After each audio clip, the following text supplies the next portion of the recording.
Curious po ako. How old were you po nung around 16 years ago? Nung sa panganay ninyo? 20 plus ako nun. 26. Kamusta naman yung change at yung feeling ng pagiging dad? Nung time na yun kasi medyo immature pa ako na. Talaga? Yeah, band life. Ito yung time na active pa ang band. Okay. Pero yung perspective ko nun, naramdaman ko yung change. Parang pag-iiba ko ng perception, pag-iiba ko ng appreciation with things. Dati kasi parang wala na, parang whatever happens. Ngayon parang oops, teka lang, parang Mas maingat na. oo eh. Naramdaman niyo yung shift of focus. Yeah, maturity. Nung time na yun, because of some circumstances, hindi ko siya masyadong na-enjoy.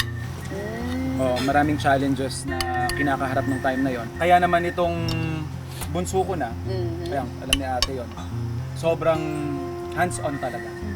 Mas prepared na. Mas prepared mentally. At saka financially na rin. Itong na-feel yung confidence financially, it happened after the breakthrough in your career. Yes. Yung change din, yung shift sa career. Yeah. So tama nga, nandun ka sa tamang path nung nagpalit ka ng career. I think yun din kasi talaga yung isa sa mga advantages when you're doing something that you truly enjoy.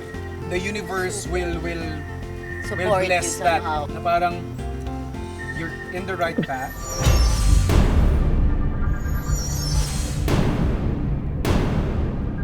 Magbigay Alam ko na to. ng pangalan ng nakatrabaho niyo na. Na ayaw niyo nang makatrabaho ulit. At bakit? So parang baguhan, contestant, and he would go over my station and yeah. Sure kayo na Yeah. personality niya to? Well, off-cam to eh. Off-cam, yeah. This is so juicy!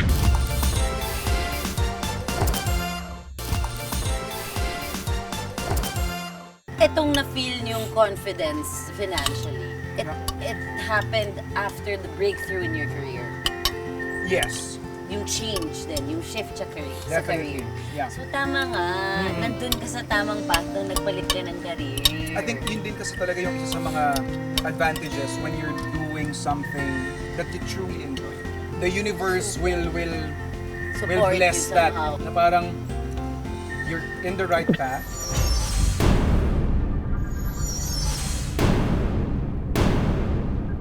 Oh, Kuya Dudu, tubig pa! Oh! Ano? Nasamid ako.